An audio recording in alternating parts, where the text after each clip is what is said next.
Okay, Andy Blow from Precision Fuel and Hydration joins us back on the show. Andy, welcome back on, and thanks very much for taking the time to come back on.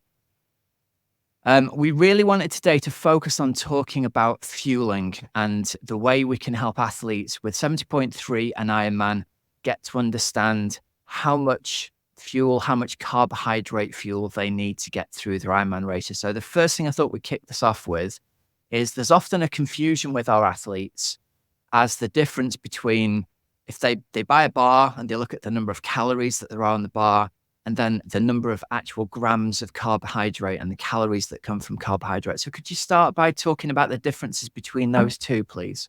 Yeah, so calories is a measurement of how much energy is in a food product. And that matters, overall in your diet. But when we're exercising, especially when you're exercising hard and doing something like an Ironman, then you're mainly interested actually in the carbohydrate value, because you can get a lot of calories in a product that's got a mixture of, carbs, fats and proteins. Fats are very much more energy dense than carbohydrate, for example. So you can be fooled into thinking that something is relatively, energy dense. Well, not fooled into thinking it's energy dense. It can look very energy dense, but not be a great sports food, which is why we tend to talk about, the grams of carbohydrate as opposed to the calories. If you took the energy density of a block of cheese for its weight, it would look, fantastic from an overall calorie point of view.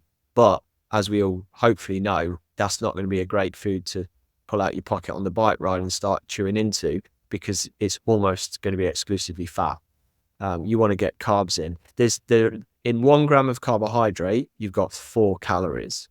So that's when you're working things backwards, you want to make sure that the foods that you're selecting are very, very carbohydrate dense, which is why things like energy gels, energy chews, energy bars that are specifically made for it during exercise, you'll see them being almost exclusively carbohydrate rather than having much fat and protein in them.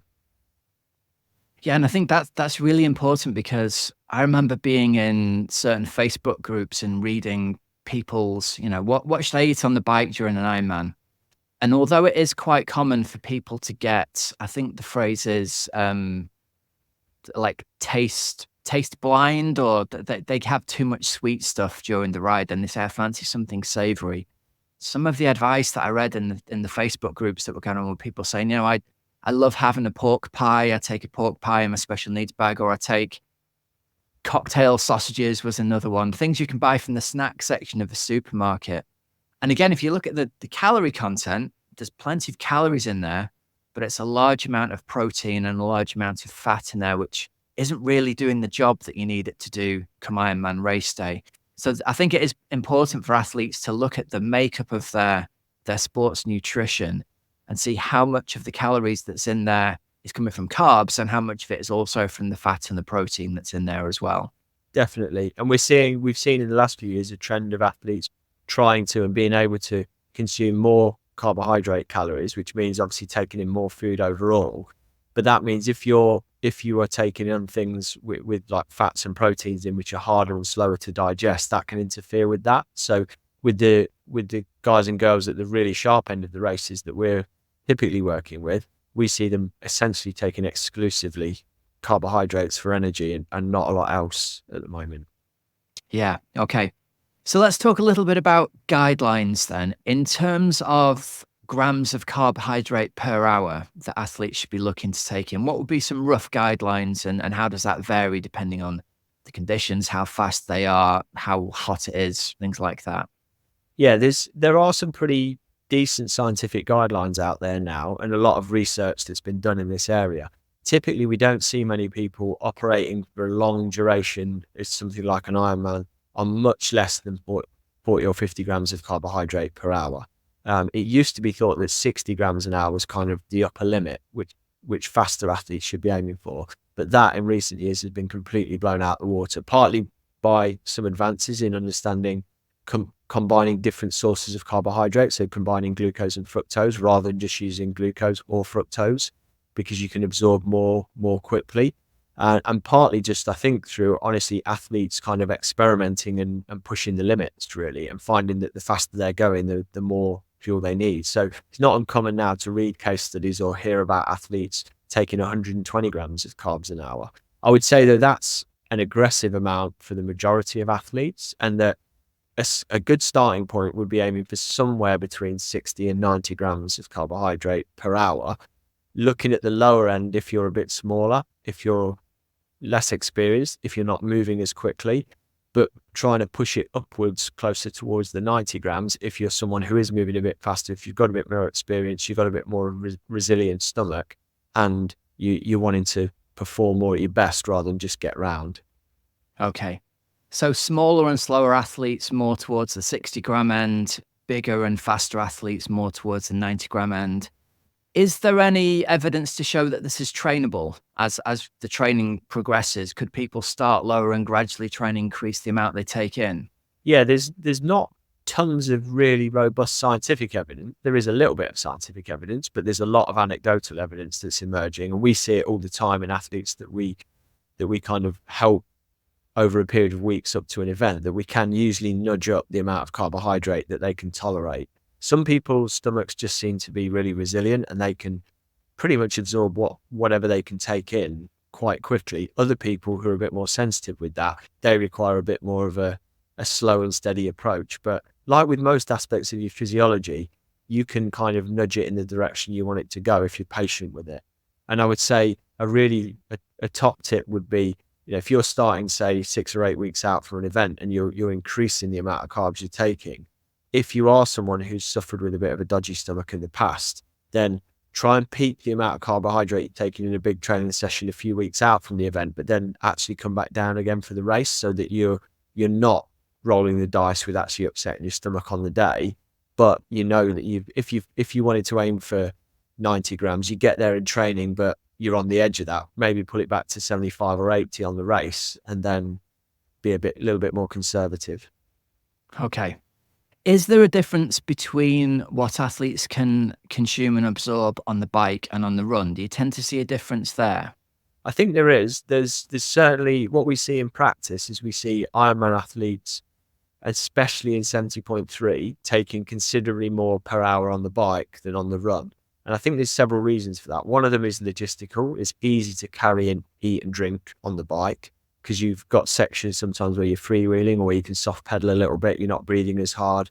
We know that it's easier to access your drinks and your gels when you're on the bike, so you can eat more.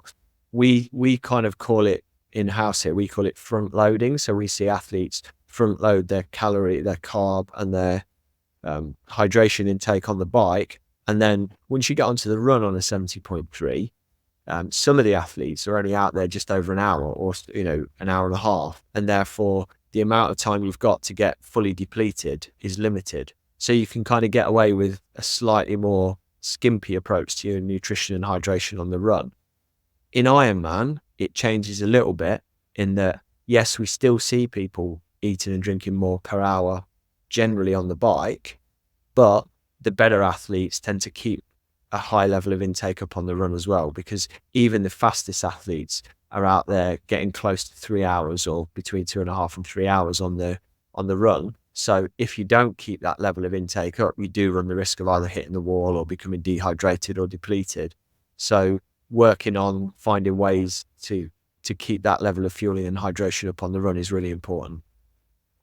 Now, long-term listeners will know, and full disclosure, I've always been a big fan of your products, mainly because they do the job that they're designed to do. I feel like they were designed by athletes for athletes, and there's a lot of really good common sense gone into it. So I want to give you the chance to talk a little bit about having solved, or partly solved, the problem of how athletes carry a lot of gels on the bike. Because when I started out, it was really common to see athletes with 6, 8, 10, 12 gels electrically taped onto the top tube one at a time. I'm sure you'll have seen this as well back in the day.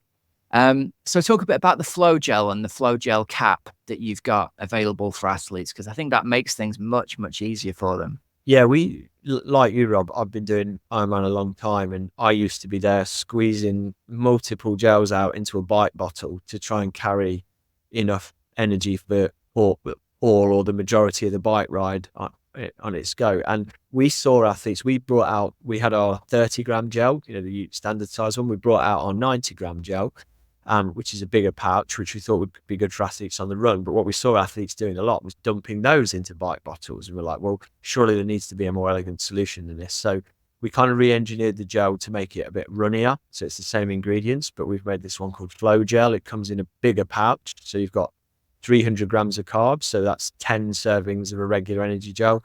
We've made a bike bottle with a slightly wider aperture valve and graduated marks on the side and a clear bottle, so you can see how much carbohydrate you've had. And I think for a lot of athletes, you can put you put a Flow Gel into a bike bottle, and that's going to cover off the majority of your carbs for the entire ride. It certainly would easily cover you for a 70.3, and for a lot of athletes, it's a compact way of carrying most of it. Or for an Ironman, we've also got a flask now as well. We've got 2 different sizes of flasks, so you can carry the same on the run. And again, if you want to be relatively self-sufficient, you just carry a flask or 2 little flasks with the gel on the run, and then all you've got to do is pick up liquids from the aid stations. Talk to us a little bit about athletes needing to balance the need of calories and hydration and electrolytes. How should they be approaching this? I think the main thing to establish, first of all, is getting to know what we call your numbers. So you need 3 things when you're doing these events. You need water, you need salts, and you need carbs. And knowing how much fluid, how much sodium, how much carbohydrate you need per hour is the starting point. And then when you you work out your strategy and your plan, it's about making sure you're getting roughly those right ratios. And you can start to then look at the products you've got available and how you're going to do that through the race. With longer races, one of the reasons that with Ironman races in Europe, we've put our PH 1000 product on the course with the one with no calories in it, is that in long races, we find it's helpful to do what we call decouple your fueling from your hydration. What we mean by that is in a short race, you can put carbs, electrolytes, fluids all in one bottle, so kind of a traditional sports drink with some carbs, some electrolytes, and some water. You drink that and you get a bit of everything you need. It's very quick and simple to get it down. Job done. In a long Ironman race, if you're going to need a fairly steady amount of carbs every hour, but if it gets hotter through the day, or if your sweat rate goes up, or you're just feeling more dehydrated, you might need to dramatically increase the amount that you drink. But you don't need to dramatically increase the amount of calories and carbs you're taking on. So if all you've got are bottles of sports drink and you're just trying to drink those down to quench your thirst, you're going to end up really overdoing the carbs and probably feeling quite sick. Whereas if you keep those 3 things separate, so if you keep your fluids and electrolytes in your bottle and you're taking another bottle, or you're taking gels out of your pocket for energy, then by decoupling those, you can make sure that, you keep your carbs at, let's say, a steady 75 grams an hour, but your fluid can go up and down as you need it to. And although we see other strategies that work, that's a really safe and simple strategy to adhere to, especially if you're kind of a novice or first-time Ironman athlete. Fantastic. And you've mentioned there, you guys are now the official hydration partner of Ironman events in Europe, which means the PH 1000 bottles are out there on course for people to get ready made up. If people want to do some more research, learn about their own sweat rates, and in fact talk to you guys as experts about building their own strategy for hydration and their calorie intake, I know you've got the offer to have a free call with experts at Precision Fuel and Hydration. Do you just want to talk a little bit about that and how people can find out about it?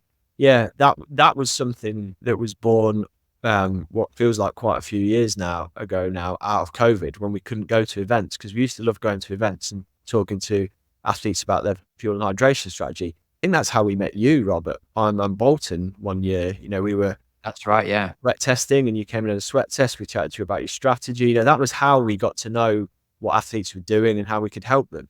And when COVID came along, we were due to go to the London Marathon. We couldn't go, and we said, right, what we're going to do is we're going to put these chats, we're going to offer these chats out online for free to athletes.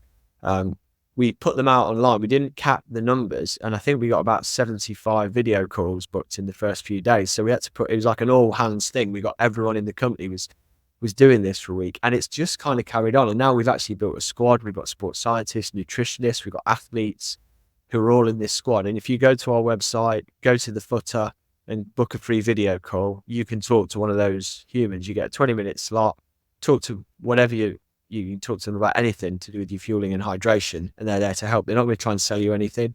They are just keen to help you figure out this piece of the racing puzzle. So I'd say if you've got lingering questions about what to do in an Ironman, book a call and talk to them. If you're not, for you, that's a bit of a big first step. If you don't want to talk to someone about it yet, but you want to do some more research, if you go to the top menu bar on our website, we've got a free fuel and hydration planner that helps spit out those 3 numbers for you, the carbs, the fluid and sodium you're likely to need.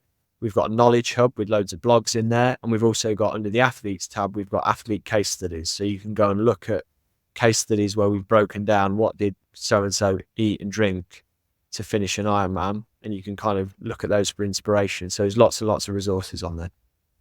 Nice one. All right, Andy, thank you very much for coming on. I think that'll have helped athletes out loads with learning the basics of what they're going to need in terms of both calories and grams of electrolytes for their races for this year. So listeners can look out for the PF&H products out on course at Ironman branded races in Europe this year. Yeah, and some of the team running around with our stripy hats on, shouting at people. It's going to be good. Fantastic. Thanks very much for your time, Andy. Thanks, Rob. Okay, then. That brings us to the end of this week's episode. So here are some discount codes and deals for you. Over at precisionfuelandhydration.com, use the code OXYGEN24 for 15% off your first electrolyte order. And over at teamoxygenaddict.com, I think we've got the most comprehensive triathlon coaching program for busy age groupers. If you've enjoyed what you've heard today and the advice has helped you out, well, great stuff. I hope that's helped put some of your fears at rest. And I know from some of the calls we've had, it's helping raise the right questions in the minds of people as to whether their current coaching relationship is working for them. If you're looking for a change, or if you're looking for high quality, proven coaching for Ironman or 70.3 triathlon this year, you can just check out the details of our coaching packages on our website at teamoxygenaddict.com. And then if you're interested, there's a link in the show notes below. You can join our waiting list and you'll be notified if a slot becomes available. And at that point, you'll have a chance to book a call with us and see if you'd be a good fit for joining the team. So although we don't have slots available at the moment, we'll make those call appointments available to people as and when we do have athletes who end their coaching packages during the season, if and when that happens. So remember, there's links in the show notes, so you don't have to remember them. Until next week, have a great, safe training and racing week. I'm Coach Rob Wilby, and you've been listening to the Oxygen Addict podcast. See ya.